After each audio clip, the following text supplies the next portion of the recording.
हाँ भाई, क्या हाल चाल। सब कुछ बढ़िया तो अभी नहीं है। अभी मैं एक रिपोर्ट पढ़ रहा हूँ जिसके अंदर ये बताया जा रहा है कि लगभग माइक्रोसॉफ्ट ने एक बार फिर से 6000 लोगों का ले ऑफ कर दिया। और ये lay off, major lay off Microsoft की तरफ से दूसरी बार है इसी साल में। और बताया ये जा रहा है कि लगभग 1 लाख एम्प्लॉय का अभी तक ले ऑफ किया जा चुका है। तो क्या ये आईटी सेक्टर से जितने ले ऑफ हो रहे हैं, ये आईटी सेक्टर के ही कहीं डाउनफॉल की कहानी तो नहीं शुरू हो रही है ना। इस वीडियो में हम लोग डिस्कस करेंगे यही कि क्या ये जो सारे ट्रेंड्स, अभी जो इतने बड़े बड़े नंबर्स आ रहे हैं, वो क्या ये इंडिकेट कर रहे हैं क्या कि आने वाले समय में आईटी के ही ऊपर खतरा है, या फिर ये कोई नई अपॉर्चुनिटी को दिखा रहे हैं।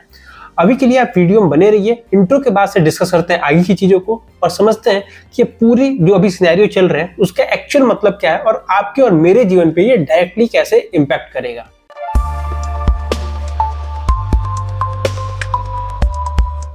सबसे पहले तो हम एक बार ये जान लेते हैं कि आखिर 2025 में ले ऑफ का वेव चल कैसे रहा है। मेरे सामने एक रिपोर्ट है जिसमें ये बताया जा रहा है कि layoff.fyi करके एक वेबसाइट है, उसके हिसाब से लगभग 1 लाख टेक जॉब कट हुए हैं और इंडिया में ये नंबर लगभग 28,000 के करीब है। मतलब 28,000 लोगों ने या 28,000 लोगों की नौकरी चली गई है इस बीच में। यहाँ पे ये नहीं बताया गया कि जिनकी नौकरी गई वो दोबारा कहीं ज्वाइन हुए या नहीं हुए, बट इतना तो श्योर है कि इतने लोगों की तो नौकरी चली गई है। आईटी फर्म जैसे इन्फोसिस, टीसीएस और ग्लोबल जायंट जैसे माइक्रोसॉफ्ट ने भी बड़े मात्रा में ले ऑफ किया है। अभी तो ये नंबर कहीं छुपा हुआ नहीं है, लोग दबा के ले ऑफ किए जा रहे हैं।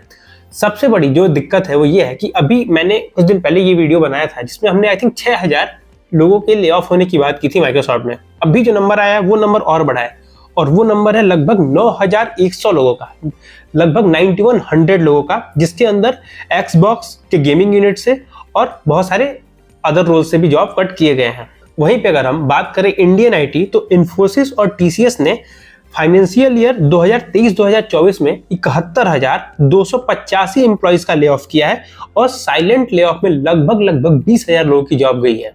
एक वीडियो में हमने बहुत अच्छे से डिस्कस किया था कि आखिर ले ऑफ होता क्यों है। उसके बारे में हमने समझा था कि आखिर ले ऑफ होने के बहुत सारे कारण होते हैं। ले ऑफ सिर्फ एक रीजन की वजह से नहीं होता है। उसका वीडियो मैं आई बटन पे लिंक कर दे रहा हूँ, आप देख सकते हैं इस वीडियो के बाद में।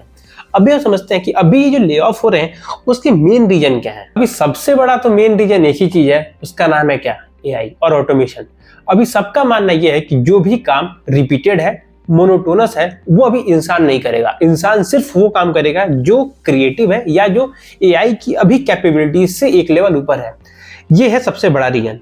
मैं यहाँ पे रिपोर्ट पढ़ रहा हूँ जिसके अंदर लिखा है कि आईबीएम ने लगभग 8,000 एचआर रोल को एआई सिस्टम से रिप्लेस कर दिया। आप बिलीव करोगे, 8,000 लोगों को एआई सिस्टम से आईबीएम ने रिप्लेस कर दिया। लेकिन जब बात ये आती है तो साथ में एक बात ये भी आती है कि ये सिर्फ एक पक्ष है। दूसरा पक्ष ये भी है कि एआई की वजह से कुछ नई तरीके की जॉब अपॉर्चुनिटीज भी मार्केट में आ रही हैं। हाँ, लेकिन वो जो जॉब अपॉर्चुनिटीज हैं वो ट्रेडिशनल जॉब से थोड़ी सी अलग हैं। एआई और ऑटोमेशन तो एक रीजन है। दूसरा जो रीजन यहाँ पे दिख रहा है वो है ग्लोबल प्रेशर। ग्लोबल प्रेशर किसमें? इकोनॉमी में जब से ट्रम्प साहब आए हैं उन्होंने चीजों को लेकर बहुत उठापटक किया है। कभी यहाँ पे टैरिफ डाल दिया, कभी यहाँ से निकाल दिया, बहुत सारी चीजें, बहुत सारी अनसर्टेनिटीज चल रही हैं। उस चक्कर में भी काफी जगह कॉस्ट कटिंग हुई है क्योंकि लोगों को अनसर्टेनिटीज है और जब तक चीजें मार्केट सर्टेन नहीं होगा तब तक मार्केट अच्छे से मूव नहीं करेगा। इंडिया के कॉन्टेक्स्ट में जो कि पहले जीडीपी लगभग 8% आईटी अकेले कंट्रीब्यूट करता था, वो अभी कम हो चुका है और वो कम होकर लगभग अभी 3% पर आ चुका है, जो कि बहुत ही ज्यादा शॉकिंग है as in the IT community या as in the Indian person. कुछ लोग तो अभी भी कोविड के दौरान या कोविड के टाइम पे जो ओवर हायरिंग हुई थी उसको भी बता रहे हैं कि वो भी एक बड़ा रीजन है, बट मेरे हिसाब से अभी तक तो न्यूट्रलाइज हो चुका है पूरा गेम। माना जा रहा है कि इस पूरे डेकेड में अभी जो टीसीएस और इन्फोसिस जैसे बड़े टेक जाइंट्स हैं उनके पास जो हेड काउंट है वो इस पूरे डेकेड में सबसे लोवेस्ट नंबर पे है।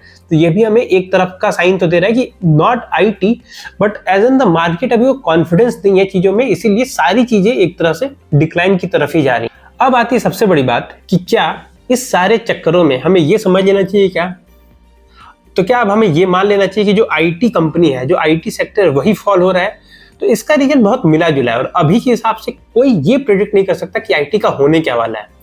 अभी बस एक चीज पता है कि आईटी इवॉल्व कर रही है, वो इवॉल्व करके कहां तक जाएगी, एआई इवॉल्व करके कहां तक जाएगा, कितने हद तक चीजें ऑटोमेट और आसान होगी, उसका अभी तो सही आंसर किसी को नहीं पता है। लगभग सब तुक्केबाजी ही मार रहे हैं। लेकिन यहाँ पे भी दो चीजें हैं, एक वो जहाँ पे एआई के आने से चीजें रिप्लेस हो रही हैं, वहीं पे दूसरा पक्ष ये है कि एआई के आने से नई तरीके की जॉब अपॉर्चुनिटीज भी मार्केट में आई हैं, नए तरीके के रोल्स आए हैं। हमने इस बारे में बहुत डेडिकेटेड वीडियो किया हुआ है, जिसका मैं आई बटन पर लिंक डाल दूंगा। उसमें हमने बात किया था कि कैसे एआई के इस जमाने में कौन सी ऐसी नई अपॉर्चुनिटीज थी जो नहीं आई है और अभी आ चुकी हैं। तो वो एक बहुत इंटरेस्टिंग होगा आपके लिए देखना कि आखिर एआई ने कौन से अभी मार्केट में नई तरीके की जॉब अपॉर्चुनिटीज ले आया है जो पहले कभी एग्जिस्ट ही नहीं करती थी। At the end of the story अगर हम बात करें तो अभी एज अ पर्सन जो कि कॉलेज में है, जो कॉलेज में पढ़ाई कर रहा है या ज्वाइन कर रहा है, उसके लिए क्या है, वो अभी क्या समझे, कैसे करे। मेरे हिसाब से भाई अगर आप एक कॉलेज में हो, अभी आपको एआई से डर लग रहा है, तो पहले तो डरने की जरूरत है। दूसरी चीज ये कि आप ये देखो कि मैं अपने चीजों को एआई के थ्रू कैसे अलाइन कर सकता हूँ। मैं आपको एक बहुत छोटा सा एग्जाम्पल बताता हूँ कि अभी हुआ क्या है। रिसेंटली हमने एक प्रोडक्ट बिल्ड किया झूठीखबर.com। आई थिंक मैंने एक बहुत डेडिकेटेड वीडियो बनाया भी था कि हमने इसको लॉन्च किया। इसका पर्पज क्या था?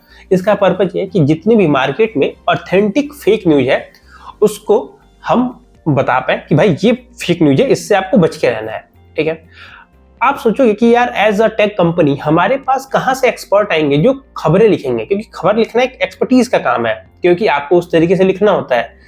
हमने चैट जीपीटी के अंदर एक प्रोजेक्ट बनाया और उसको मॉडल को इस तरीके से ट्रेन किया कि आज हमें सिर्फ अपने सोर्स का यूआरएल देना होता है और वो जैसे मेरे को चाहिए, पहले वो स्लग देता है, फिर वो टाइटल देता है, फिर वो शॉर्ट डिस्क्रिप्शन देता है जो मोबाइल में देखता है आप लोगों को, फिर उसका देता है लॉन्ग डिस्क्रिप्शन जो आपको वेब में दिखता है अगर आप उस पर क्लिक करके जाते हो तो। इंग्लिश वर्जन, ऐसे हिंदी वर्जन। वो साथ में मेरे को एक थंबनेल टेक्स्ट देता है कि जो मैं सोशल मीडिया पे पोस्ट कर रहा हूँ उसके लिए मैं थंबनेल या उसके लिए मैं क्या टेक्स्ट लिखूं। एक इमेज भी जनरेट करके देता है कॉम्प्लीमेंट्री कि भाई अगर तुमको अच्छी रेलेवेंट इमेज नहीं मिल रही है तो ये इमेज भी यूज कर लेना। जो काम अगर मैं पहले करता तो मेरे को बहुत रिसोर्स चाहिए होते, आज के समय में सिर्फ एआई की मदद से मैं बहुत इजीली कर पा रहा हूँ।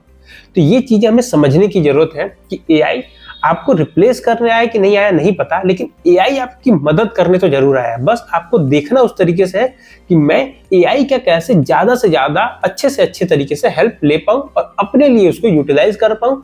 और ड्यूरिंग दिस रन आपको ये भी मेक श्योर करना है कि आप एआई से हमेशा एआई की दौड़ में आगे रहो, तब तक जब तक कि बहुत सारे लोग पीछे नहीं हो जाते हैं। अभी बहुत पीछे हैं, बट लगभग जब तक सब पीछे नहीं होते हैं तब तक आपको एआई से आगे ही दौड़ना है।